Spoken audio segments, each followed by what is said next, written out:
일주일 동안 잘 보내셨습니까? 하나님의 은혜를 듬뿍 누리고 오셨는지 모르겠습니다. 날씨가 이게 여름이죠. 그죠? 봄은 아닌 것 같고요. 여하튼 살기 좋고 놀러 가기 좋고 그러함에도 불구하고 여기 나오신 여러분 환영하고 축복합니다. 지난주에 우리는 열정이라는 주제로 헌신 예배를 드렸습니다. 그 예배 전에 우리가 그렇게 사모하고 기도했죠. 그죠? 그 예배는 누군가에게 보여주기 위함이 아니라 우리가 그 예배를 통하여 하나님 앞에 헌신하고 하나님 말씀 앞에 나오기를 사모하는 그러한 다짐하는 우리 청년들의 예배가 되었으면 좋겠다. 그렇게 사모합니다 라고 우리가 그렇게 기도했는데 진짜 그 귀한 시간에 여러분의 예배를 드리는 모습을 보니 정말 아름다웠고 또 말씀을 사모하며 그 말씀에 집중하는 여러분의 모습을 보니 너무나도 아름다웠습니다. 말씀으로 세워진 여러분의 삶의 자리에서 또 아름다운 꽃을 피워내고 이 세상이 아름다운 세상으로 또 바뀔 것, 그것이 바로 여러분들 때문에 바뀔 것을 생각하니 진짜 일제의 술탈로 8.15 광복이 일어날 때 그 감동보다, 그리고 6.25 사변이 일어나고 9월 23일 서울을 되찾은 그 감동보다도 훨씬 더 감동스러운 날이 지난주 5월 17일에 제 개인적인 감동의 날이었습니다.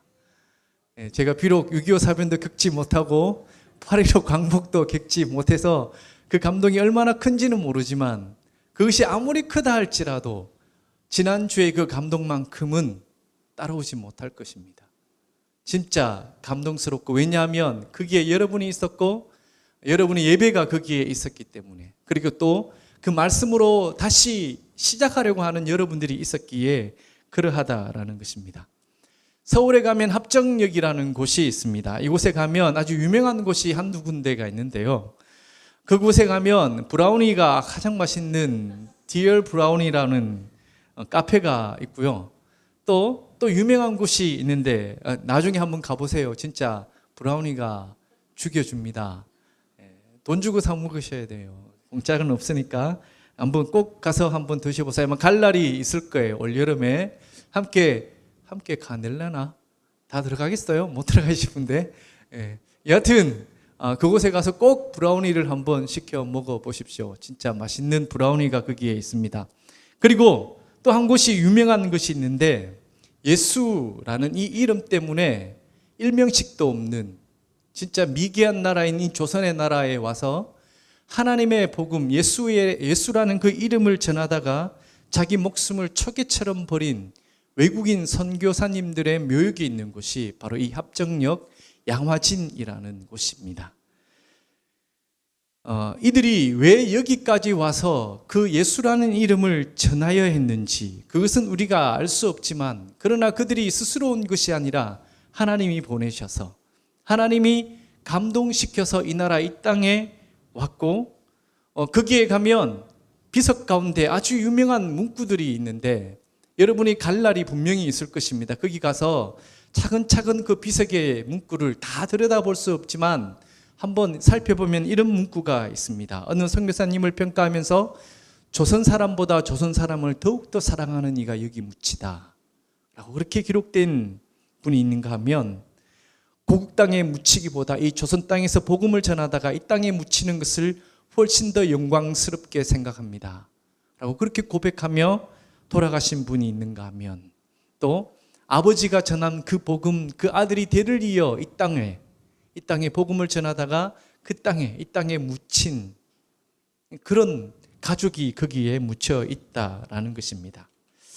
왜 이들은 예수라는 그 이름이 무엇이기에 진짜 이 멀리 타국 땅에 와서 수많은 사람들이 죽어가고, 또 한쪽 편에는 태어난 지 2달, 석 달도 안 돼서 죽어버린 그 선교사님의 자녀들의 묘지가 이 한 곳에 다시 또 조성이 되어 있는데, 그것을 보면 그게 무엇이라고, 그 복음이라는 것이 무엇이라고 자기 자녀를 죽이면서까지, 그리고 자기 목숨을 내어놓으면서까지 이 땅에 와서 복음을 전했을까?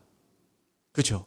이것은 바로 우리가 지난주에 예배를 드렸던 그 열정이라는 것, 그 열정이 단순히 우리의 삶을 태울 만한 열정이 아니라 예수님의 그 이름에 목숨을 걸고 예수님의 그 이름 때문에 살아가는 그 열정 때문에 이 땅에 오지 않았나라고 그렇게 보여진다는 것이죠. 여러분, 이렇게 하여 이 땅에 예수가 전해지었습니다. 이렇게 하여 이 땅에 교회가 세워지고 이렇게 하여 이 땅에 구원받는 사람의 수가 날마다 더해지는 축복을 받은 나라가 바로 우리나라인 것입니다. 그렇게 보면 오늘 우리가 이 자리에 앉아있고 이 자리에 하나님의 말씀을 들으며 구원받은 자로서의 이 기쁨, 이 예배를 그렇게 즐기며 그렇게 누릴 수 있었던 것이 바로 그분들의 순고한 희생이 있었고 그들의 피 흘림이 있었기 때문에 우리가 지금 이 자리에 이렇게 앉아있다라는 것이죠. 그렇다면 우리는 모두 다 빚을 진 자라는 것이죠. 무엇을 빚을 졌냐? 복음에 대한 빚을 졌다라는 것이죠. 그렇습니다. 우리는 복음에 대해서 빚을 진 자의 삶을 살아야 합니다. 빚을 졌으면 빚을 갚아야 합니다. 그 갚는 게 무엇일까요? 이제 조금 있으면 다음 주 주말이면 5월 30일입니다. 5월 30일 날 이 빚을 조금 더 갚아야 될 계기가 우리에게 주어집니다. 우리가 빚을 졌으면 빚을 갚아야 됩니다. 그것이 뭐냐면 그분들이 이 땅에 와서 복음을 전하다가 돌아가셨다라고 하면 우리가 목숨까지 내어놓을 필요는 없지만 우리 입술로 그 복음을 전해야 되지 않을까 그렇게 여겨진다는 것이죠. 그 자리에 여러분을 초대합니다. 나는 초대할 사람이 그 자리에 없기 때문에 오지 않음이 아니라 없다면 기도로 그 자리에 와서 기도를 해줘야 될 것이고 또 마음에 든다면 마음에 내키는 사람이 있다면 그 사람을 위해서 충분히 기도하고 그렇게 복음을 전하는 우리들이 되어야 할 것입니다. 복음을 전하는 건요, 이것이 단지 그 사람, 믿지 않는 그 사람만의 축복이 아니라 믿는 우리의 축복인 것 여러분 혹시 알고 계십니까? 그 사람에게 복음을 전하기 위하여 지금까지는 숨어 지내는 그리스도인이었지만 그러나 그 사람에게 복음을 전함으로 말미암아 우리는 이제 드러난 그리스도인이 된다라는 것이죠. 드러난 그리스도인이 된다는 것, 그게 얼마나 큰 축복인지 아십니까? 여러분이 여러분의 삶을 지키지 못할 때에 나는 그리스도인입니다라고 하는 그 드러냄으로 말미암아 여러분이 여러분을 지킬 수 있다라는 축복이 거기에 있다라는 것이죠. 그 다음부터는 내 마음대로 살 수 없는 존재가 되는 것입니다. 복음 따라 말씀 따라 그들 앞에서 말씀이 있기 때문에 나는 예수 믿는 사람이라는 것을 드러냈기 때문에 그 말씀 따라 날마다 살아가야 되는 존재가 바로 우리들이기 때문에 그 말씀이 우리를 지켜주는 사람으로 바뀌어진다라는 것이죠. 그렇습니다. 복음이라는 게 이런 것이에요. 복음을 전하기 위해 복음의 색깔을 흐리는 것, 그것이 마치 복음이 전하는 것처럼 여겨지지만은 그러나 복음은 그렇게 전해지지 않습니다. 복음은 가장 복음다워질 때에 그 복음은 힘이 있는 겁니다. 그때서야 비로소 그 복음이 전해지고 그 복음이 아주 좋은 것임을 아는 것이지, 그 복음이 색깔이 옅어지고 그 경계가 흐려진다면 세상의 문화는 그 귀로 끊임없이 우리에게 들어와 그 흐름이 점점 더 옅어져서 우리가 여기가 교회인지 여기가 세상인지조차도 모르게 만드는 것이 사탄의 전략인 것입니다. 그렇게 보면 우리의 복음의 색깔을 아주 명확하게 해야 될 필요성이 있다라는 것이죠. 여러분 가운데 혹시 복음을 전하고 싶은 사람들이 여러분 가운데 계십니까? 그러면 복음을 전하는 사람답게 복음에 합당한 삶을 여러분이 더욱더 지켜가면서 그렇게 살아보십시오. 그러면 여러분의 삶 때문에, 여러분의 그것 때문에 여러분이 전하고자 하는 그 사람들이 복음으로 돌아오게 되는 놀라운 역사가 일어날 것입니다. 이것은 우리의 힘이 아닙니다. 그것은 우리의 능력도 아니고요. 그것은 바로 예수 그리스도의 그 복음의 능력이 그것이기 때문에 그러하다는 것이죠. 여러분, 우리의 정체성을 아주 좀 명확하게 했으면 좋겠습니다. 그저 그렇게 이쪽 저쪽 걸쳐가며 살아가는 존재가 아니라 하나님을 믿는 믿음의 백성으로서 그 우리 입술에서 비록 스스로 생각하기에 더럽고 스스로 생각하기에 부족하지만은 그러나 내가 그 입술로 복음을 전할 때에 나는 어떤 존재가 되느냐 하면 복음을 전하는 존재가 되어서 우리의 삶이 바뀌어진다라는 축복이 우리가 전도함으로 일어난다라는 된다라는 것입니다. 그렇게 보면 복음 전하는 것이 단지 그 대상자들만의 축복이 아니라 나의 축복이 된다라는 것이죠. 그래서 그 복음 전함으로 말미암아 믿지 않는 사람들이 변화되고 믿지 않는 사람들이 하나님의 백성이 되는 것을 보십시오. 그러면 여러분이 어떤 삶이 되는지, 내가 어떻게 살아야 되는구나, 나의 삶이 어떻게 되어야 된다는구나 라는 것을 아주 명확하게 하는 그런 계기가 될 것입니다. 그날이 바로 5월 30일입니다. 여러분 주보 가운데 이거 다 받으셨죠? 그죠? 이거 그냥 처박아 두지 마시고, 여러분 이거 적극적으로 활용하시기 바랍니다. 이거 전해주시고, 부끄럽지만 이제 나는 이 복음에 합당한 삶을 살겠습니다 라고 고백하며 이거 여러분 주변에 있는 사람에게 전하며 교회로, 하나님의 사람으로 바꾸기 위해 여러분이 노력하는, 헌신하는 그런 여러분들이 되시길 바랍니다. 그 자리에 여러분 초대합니다. 그렇게 살 때에 우리가 진짜 복음을 전하는 자로서, 진짜 예수님의 제자로 살아가는 사람입니다. 예수님의 제자, 그들이 했는 일이 무엇입니까? 전하는 일 아니었습니까? 그렇게 살아냈던 이들, 그들이 예수님의 제자들이었습니다. 그저 예배나 왔다 갔다 하며 드렸던 이들이 아니라 그들의 삶으로 복음을 전했고 그들의 입술로 복음을 전했던 이들, 그들이 예수님의 제자였다는 것이죠. 그러면 오늘 우리 청년 부덕들이 예수님의 제자가 되기 위해서 해야 되는 일이 무엇이냐? 그 일이 바로 복음 전하는 일입니다. 부끄러워하지 마십시오. 부끄러워하지 마시고 담대히 그 복음을 전하고 이제 앞으로 그 복음을 전하는 자의 입술에 부끄럽지 않는 삶을 살아가면 됩니다. 그렇다고 완벽해질 수는 없습니다. 넘어질 수밖에 없죠. 그죠? 연약하기 때문에 그렇습니다. 그러나 그것마저도 주님 앞에 맡겨놓고 우리가 해야 될 바, 그 복음을 전하는 일을 먼저 생각하시고 그렇게 전하는 여러분들이 되실 때에 정말 큰 축복이 여러분들에게 임할 것입니다.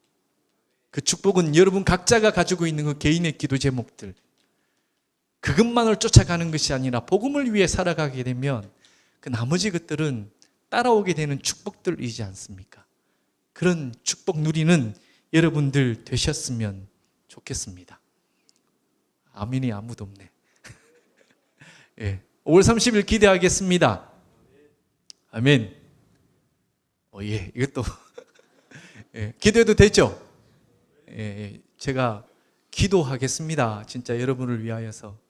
시험 치는 일들도 많고 직장 구하는 일들도 참 많은데 저를 위해서 기도할 시간이 없습니다. 여러분을 생각하면 눈물이 앞을 가리기 때문에 꼭 되어라.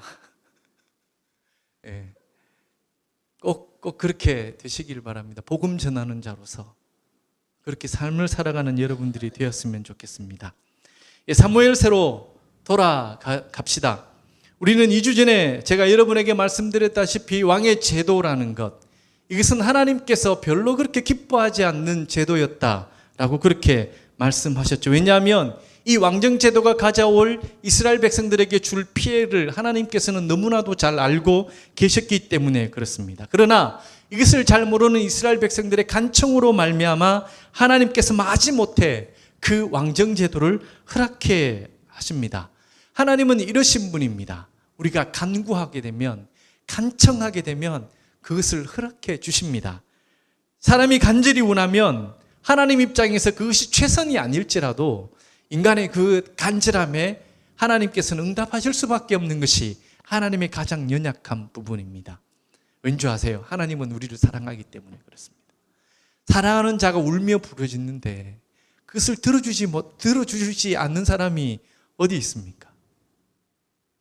생각해 보세요. 우리 집 사람이 울지 않겠지만, 절대로 그럴 일 없겠지만 제가 울면서 간절히 무엇을 부탁한다 라고 하면 제가 그것 들어주지 않을까요?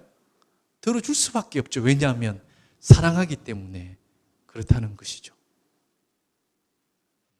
사랑하기 때문에 그렇습니다. 여러분도 마찬가지입니다. 여러분이 소망하는 것, 간구하는 것, 하나님께 울며 불며 간구해 보십시오. 하나님은 여러분을 너무나도 사랑하기 때문에 그거 들어주실 것입니다. 그런데 여기에 이제 책임이 따르다는 거죠. 그 기도에 대한 책임, 그리고 그 응답에 대한 책임은 이제 여러분이 앞으로 지고 가야 될 것이지만, 그러나 하나님은 그렇게 응답해 주십니다. 그냥 알아서 해 주시면 얼마나 좋을까요? 그런데 하나님은 그렇게 우리 인간의 역사에 개입하지 않습니다. 하나님께서 우리 인간의 역사에 개입하여서 야, 이 갚나라, 대추나라, 뭐나라 이렇게 개입하지 않으시고 사람의 간절한 간구를 바라고 난 다음 그 다음에 하나님께서 우리에게 응답해 주시는 것이 바로 하나님이 우리 인간의 역사에 개입하는 방법이다라는 것입니다. 그렇습니다. 그래서 이스라엘 왕정을 요구하는 이 이스라엘 백성들의 그 간구에 하나님은 그것을 물리치지 못하고 그들에게 왕정을 요구해 주십니다. 그리고 하나님께서는 사울을 선택하신다는 것이죠. 처음에 왕을 선택함에 있어서 하나님께서 얼마나 심사숙고를 하셨겠습니까? 하나님은 이스라엘의 왕으로서 가장 적절한 사람이 과연 누구일까? 하나님을 섬기며 또 이 백성에게 봉사할 사람은 과연 누구일까를 심사숙고한 끝에 결정 내린 이가 사울이라는 사람입니다. 비록 그의 선택이 최선은 아니었지만 그로 인하여 가장 좋은 차선의 선택이 되어서 그로 인하여 또 최선의 열매를 맺게 만드는 것, 이것이 바로 이 사울을 선택하며 마음먹었던 하나님의 마음이지 않을까, 그렇게 보여집니다. 이제 이스라엘 나라는 왕정이라는 나라로 새롭게 시작을 하려고 합니다. 이 이스라엘의 첫 번째 선택된 왕, 바로 사울입니다. 여러분은 사울이라고 하면 어떤 생각이 떠오릅니까? 혹시 이런 생각 떠오르지 않습니까? 실패한 왕인데 뭐 본받을 거 있냐? 그렇게 생각하고 있지 않습니까? 제가 이 사울을 생각하며 사자성어를 한번 생각해 보았습니다. 여러분, 사자성어, 사울을 생각하며 떠오르는 사자성어는 무엇입니까? 무엇일까요? 여러분이 생각하는 사자성어, 사울을 생각하며 떠오르는 사자성어. 진리야, 뭐 생각하고 있어? 눈 굴리는 거 봤어. 30초 너무 길어. 어떤 생각이 듭니까? 제가 얘기하면 더 이상 생각 안 할 거잖아요. 그죠? 네. 혹시 사자성어 모르는 거 아니에요? 네? 뭐 이런 거 초지일관, 이런 무슨 말이지? 이런 거 아니에요, 혹시? 네. 남남북녀 이런 것만 알고? 뭐예요? 아, 예, 타산지석. 좋죠. 타산지석의 뜻이 뭡니까?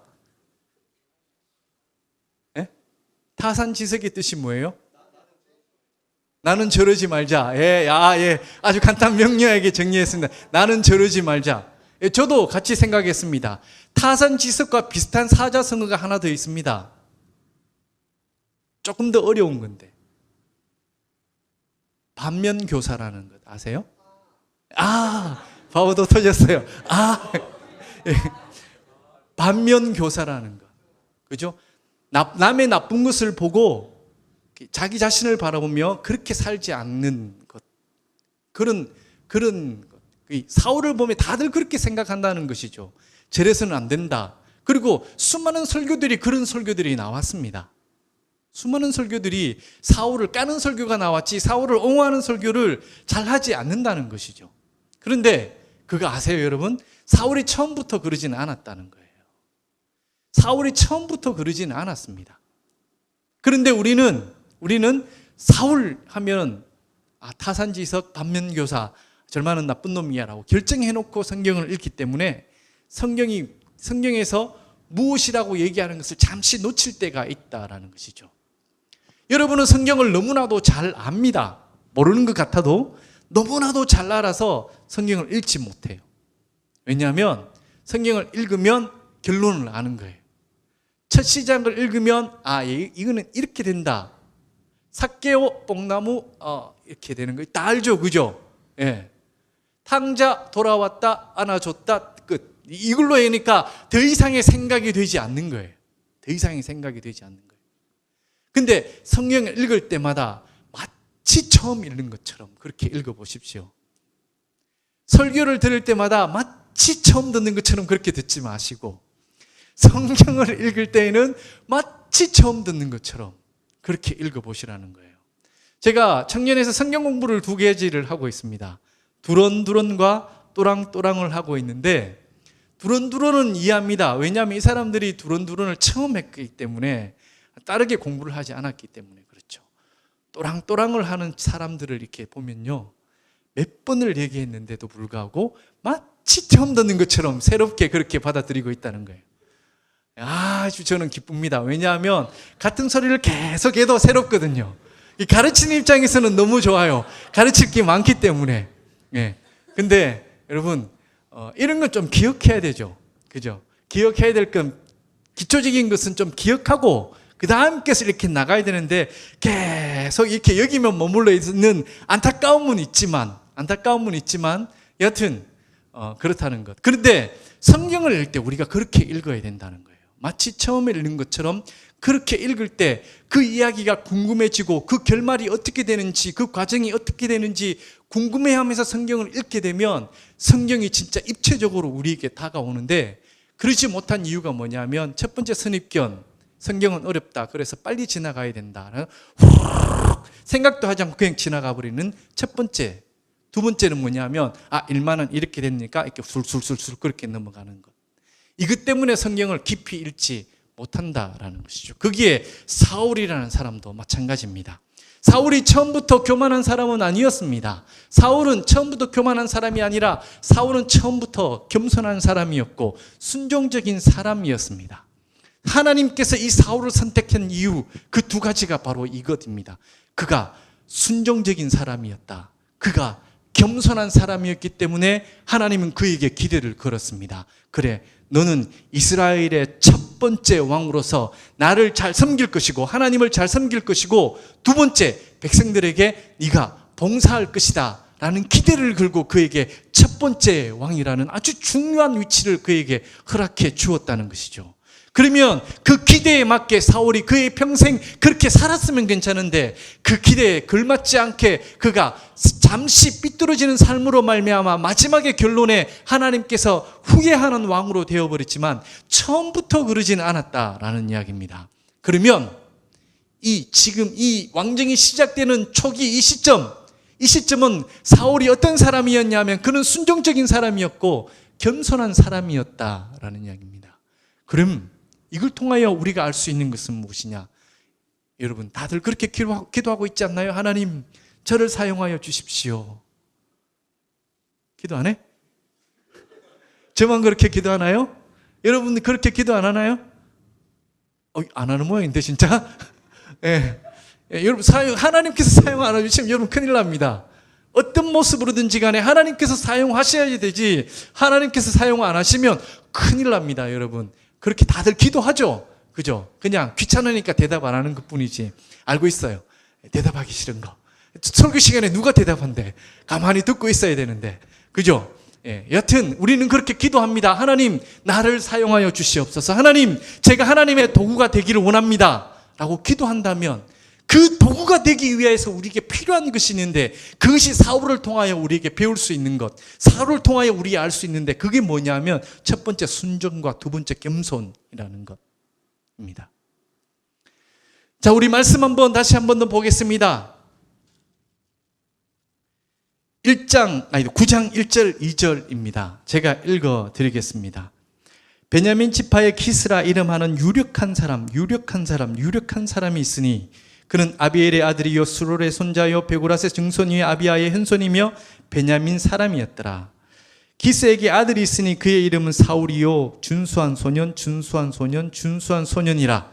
이스라엘 자손 중에 그보다 더 준수한 자가 없고 키는 모든 백성보다 어깨 위만큼 컸더라 라고 그렇게 나오고 있습니다. 여러분, 이 사울을 소개하면서 이 사무엘을 지은 이 사무엘은 그를 평가하면서 준수한 소년이라고 이야기합니다. 영어 NIV를 찾아보면 이 준수한 소년의 영어 단어가 뭐냐면 impressive라고 나옵니다. impressive가 뭐예요? 예? 인상적이다. 역시 공부하는, 요즘 영어 공부, 교회에서 영어 공부하거든요. 예. 예. impressive, 인상적인이라고 얘기합니다. 또 어떤 데는 가면 fine이라고 얘기합니다. 예. 총명하다라는 뜻도 있고, 그렇죠, 맑다라는 뜻도 있고, 또 어떤 번역에 보면, 새 번역에 보면 아주 웃긴 표현이 있습니다. 뭐라고 나오냐면 잘생겼다라고 이렇게 나옵니다. 진짜 핸섬이라고 나와요. 비슷한 뜻이죠. 이 사울을 사무엘은 어떻게 평가하는? 그렇게 평가한다. 인상적이고 잘생겼고 아주 총명한 사람이다라고 그렇게 그를 평가하고 있다라는 이야기입니다. 그렇게 인물을 소개하면서 이것이 과연 이 사울을 하나님께서 이것이 그러한 사울의 외모적인 모습이 하나님께서 그를 선택한 조건일까를 생각하면 그건 아니라고 그러는 거죠. 왜냐하면 이 다윗을 선택할 때 하나님께서 뭐라고 얘기하십니까? 나는 외모를 보지 않고 중심을 본다라고 얘기했죠. 이 기준이 그냥 다윗에만 해당하고 사울에게는 해당하지 않는, 이런 생각을 여러분 해보지 않았어요? 사울은 하나님께서 외모를 보고 선택하셨고, 그래서 실패해서 다윗은 외모를 보고 선택하지 않았다라는 생각 여러분 해보지 않았나요? 안 해봤어요? 예, 저보다 낫습니다. 예, 저는 그렇게 생각했거든요. 저는 그렇게 생각했는데, 여하튼 그렇게 선정은 하지 않았습니다. 하나님의 기준은 원래 원칙이 있었죠. 외모를 보지 않는, 그의 중심을 보는 분이셨다는 거죠. 그러면 사울이 가지고 있는 그 외모, 이런 그 집안은 어떤 무엇일까를 생각하면 이거는 곧 우리의 은사와 같지 않을까라는 그런 생각을 해보았습니다. 그것이 은사가 좋다고 해서 하나님께서 그를 선택하는 것은 아닙니다. 그런데 하나님께서 우리에게 사명을 맡길 때 그 은사를 사용해서 열심히 살아야 되는 게 바로 은사고, 그것을 활용해야 되는 것이 은사지, 그 은사로 하나님께서 우리는 선택하지 않으신다라는 것이죠. 그게 외모든 그게 집안이든 무엇든 상관없이. 그런데 이 사무엘은 그렇게, 백성들은 근데 그것을 본 것 같아요. 백성들은 사무엘의 그 위치를 본 것 같습니다. 그런데 이 사무엘은 그것보다도 하나님께서 선택하신 것이 있는데, 그것이 뭐냐면 순종하는 것입니다. 그가 순종하는데 어느 만큼을 순종하느냐 하면 3절에 보면 아버지의 암나기들이 잃어버렸죠. 길을 잃어버렸습니다. 그래서 어디 있는지 모를 때에 사울에게 시킵니다. 너 가서 너희 종과 함께, 사환과 함께 그 나귀를 찾아오라 라고 얘기합니다. 그럴 때에 이 사울이 군말하지 않고 어려운 거 시킨다니, 왜 이런 걸 나에게 시킨다든지 그런 소리 하지 않고 군말 없이 그 암나귀를 찾으러 나간다라는 것이죠. 그죠? 그런데 이 나감에 있어서 그 순종적인 그 질이 어떻게 되냐면, 그 뒤에 보면 그 암나귀를 걱정하는 것보다도 너무 오래 그 암나귀를 찾으러 다닌 것이에요. 대충 찾았던 것이 아니라 그 암나귀를 찾으러 진짜 다닌 것 같아요. 우리 같으면 그냥 대충 동네 한 바퀴 돌고 없습니다 하고 들어갈 것 같은데, 그러지 않고 진짜 그 암나귀를 찾을 때까지 돌아다닌 것 같다는 것이죠. 그래서 그 암나귀보다도 그 사울을 더 걱정할 것인가, 걱정할까 두려워하여서 다시 돌아가려고 하는 그 사울의 모습이다라는 것. 이게 우리와 좀 다른 점이지 않을까 그렇게 보여집니다. 여러분들도 참 순종적입니다. 왜냐하면 이 좋은 날에 다른 데 가지 않고, 그죠? 이 예배 드리는 데 나오는 것, 이것만 봐더라도 진짜 여러분 순종적입니다. 그리고 이거 하자 그러면 진짜 군말 없이 따라오고, 저거 하자 그러면 군말 없이 따라오고, 그렇게 하는 여러분들 보면 참 순종적인데, 그런데 우리의 순종과 이 사울의 순종의 차이는 질의 차이지 않을까 그렇게 보여진다는 거죠. 이 사울은 우리보다 조금 더 순종합니다. 조금 더 순종한다는 것이죠. 성공하는 사람과 실패하는 사람의 차이는 2%의 차이라고 합니다. 2% 더 열정적으로 하느냐, 2% 더 열정적으로 하지 않느냐의 차이로 그것이 성공하느냐 실패하느냐에 갈린다라고 얘기를 하더라고요. 그런데 이 사울은 이때까지만 해도 그 말씀에 그리고 아버지 말씀에 순종하는데 우리보다도 얼마나 더 2%더 순종하는 이였다라는 것이죠. 우리의 순종은요, 한계가 있습니다. 그 한계가 뭐냐면 나의 생활에 지장이 받지 않는 그 선이라는 것이죠. 나의 생활에 지장이 받지 않는 그 선 안에서 순종합니다. 그 넘어서 순종을 하지 않으려고 한다는 것이죠. 그런데 하나님은 그 선 바로 바깥에서 우리를 부릅니다. 이게 사울이 선택받아서 하나님 앞에 쓰임을 받는 것과 우리가 그렇게 살아가는 그저 그런 인생으로 살아가는 우리들과의 차이가 아닐까, 그렇게 보여진다는 것이죠. 여러분이 하나님의 도구들이 되기를 원합니까? 그럼 순종하시는데 조금 더 순종해 보십시오. 지금보다도 조금 더 하나님의 말씀에 순종하시고, 여러분의 부모님에게도 조금 더 순종해 보시라는 것이죠. 그저 내가 할 수 있을 만큼만이 아니라 그보다 한 걸음 더 나가 순종하는 여러분이 되면, 그때 하나님이 그 자리에서, 순종하는 그 자리에서 하나님을 만난다라는 것이죠. 만약 이 사울이 암나기를 찾으러 가는데 대충 동네 한 바퀴 돌고 없습니다 하고 집에 들어갔으면 과연 사무엘을 만날까요? 만나지 못했어요. 뺑뺑이 그 암나기를 찾으러, 없는 암나기를 찾으러 그렇게 돌아다니다 보니 그가 사무엘을 만나게 된다라는 것이죠. 우리에게도 필요한 것이 이것이지 않을까요? 하나님의 말씀 앞에 순종하는데, 그쵸, 조금 더 순종한 우리가 되면 그 자리에서 하나님을 만나게 되는데, 그저 적당한 선이 있기 때문에, 여기는 더 이상 내가 양보하지 못합니다라고 하는 하나님 앞에도 선에 있는 우리의 그 선까지만 가기 때문에 그 넘어 계시는 하나님을 만나지 못한다라는 것이죠. 여러분, 조금 더 순종해 봅시다. 그러면 그곳에서 하나님을 만나게 될 것입니다. 그곳에서 우리를 부르고 계시는 그 하나님을, 이 사울이 사무엘을 만나는 것처럼 여러분들도 만나게 된다는 것입니다. 두 번째로, 이 사울이 하나님 앞에 선택받은 것은 겸손이라는 것입니다. 겸손. 사울의 조건 보셨지 않습니까? 우리가 읽었죠. 여기에서 1절에 보십시오. 베냐민 지파의 기스라 이름하는 유력한 사람이라고 얘기하는 이 유력한이라는 단어에 우리가 조금 집중해 보아야 합니다. 유력한 게 과연 무엇일까? 유력한 게 뭐예요?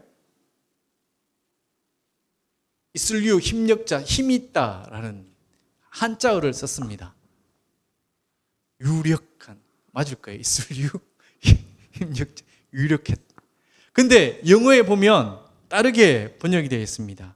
부유하다라고 그렇게 번역된 곳이 있고요.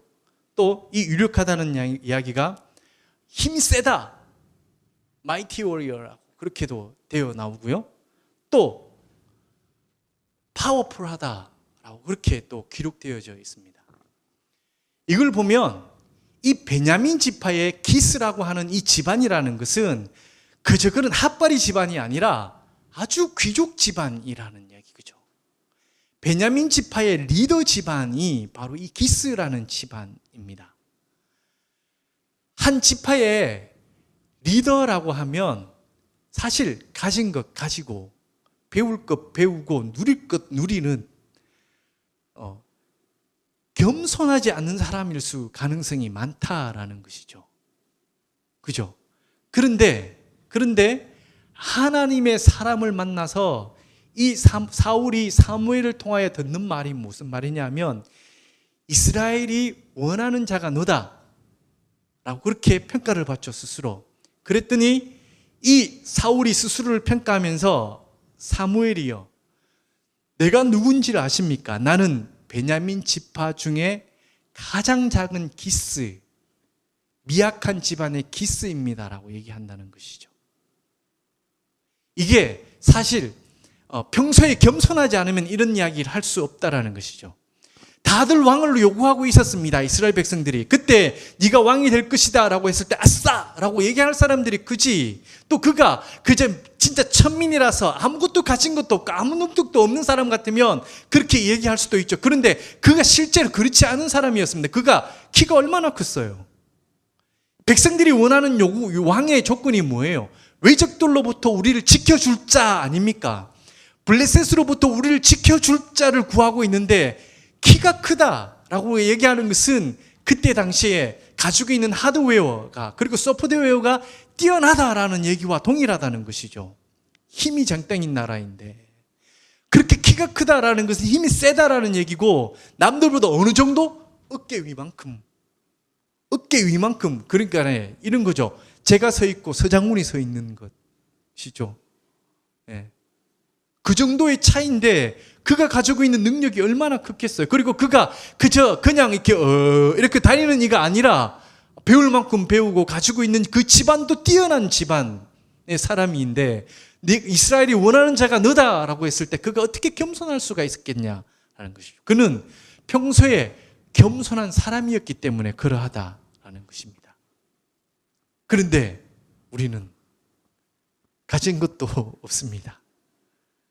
배운 것도 없습니다. 집안도 그저 그렇습니다.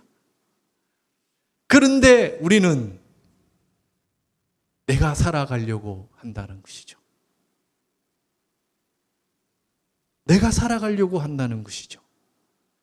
이게 바로 사울과 우리의 차이점입니다. 사울은 그렇게 가진 것이 많고 누린 것이 많고 능력도 많지만 스스로 생각하기에 나의 집안은 가장 미약한 집안입니다 라고 고백하는데 우리는 가진 것도 없고 능력도 없고 그닥 또 잘생긴 것도 아닌 예쁜 것도 아닌데 내가 살아가려고 한다는 것이죠. 그래서 사울처럼 우리는 하나님 앞에 쓰임받지 못하는 것은 아닐까를 돌아봐야 한다는 것입니다. 여러분 혹시 여러분 가운데 영적인 광야를 지나는 이가 있습니까? 예배를 드려도 감격이 없고 찬양을 해도 뜨거움이 없고 말씀을 들어도 변화가 없다라고 하며 고민하고 있는 여러분들은 혹시 없습니까?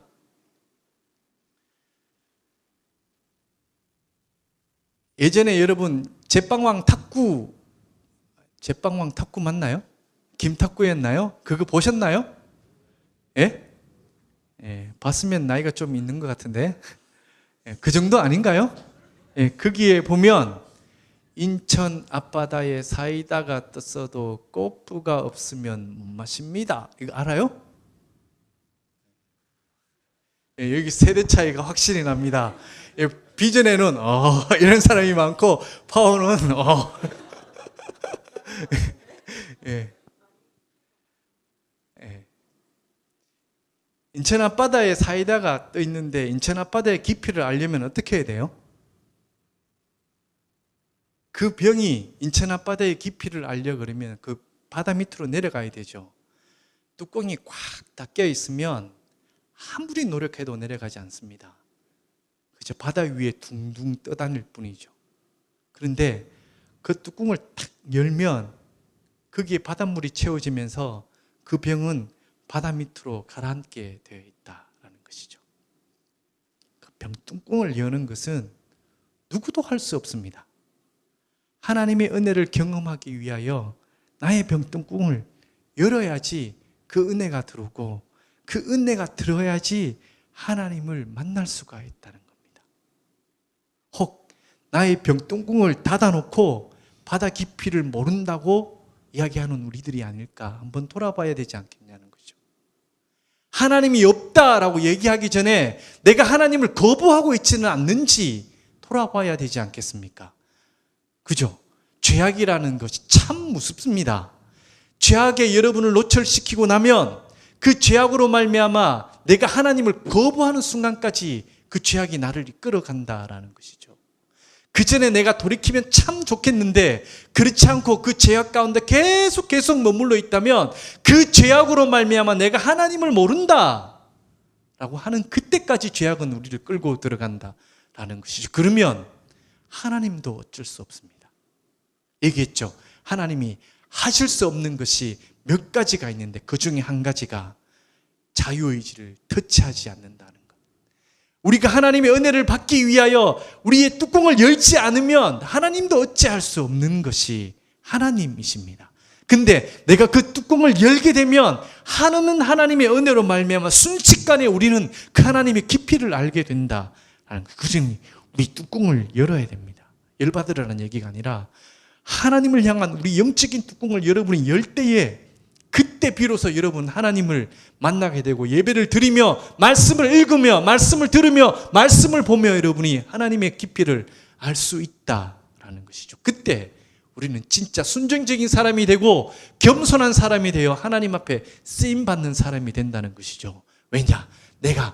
나의 된 것이 나의 노력이 내가 무엇인가 해서 그렇게 되지 않았다는 것을 그때 알기 때문에 그렇다는 것입니다. 그래서 내가 비록 절망 가운데 있을지라도 실망할 수 없는 것은 하나님께서 나를 부여잡고 있기 때문에 그렇고, 내가 높은 가운데 있을지라도 내가 교만하지 않는 것은 나를 세우신 이가 내가 그렇게 서 있는 것이 나의 노력이 아니라 나의 힘이 아니라 하나님께서 나를 바치고 계시기 때문임을 알기 때문에 그렇다는 것이죠.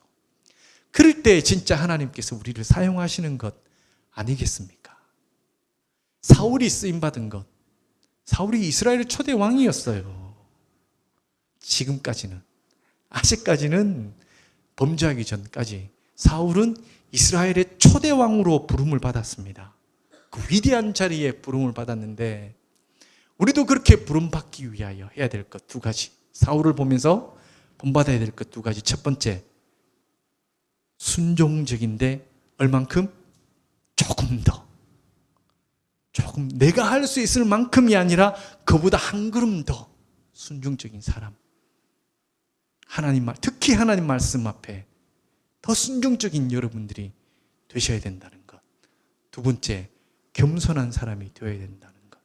이거 잊지 않고 이번 한 주간 이거 묵상하면서 이번 한 주간만큼은 내가 겸손하고 순종적인 사람이 될 것이다. 대도 아는데 순종하지 마시고, 대도 아는데 순종하지 마시고 주의 말씀 앞에 부끄러움이 없는 순종적인 삶을 살아보십시오. 그러면 이번 한 주간 하나님이 여러분을 터치하시고 만지는 것 여러분이 경험하는 한 주간이 될 것입니다. 제가 기도하겠습니다.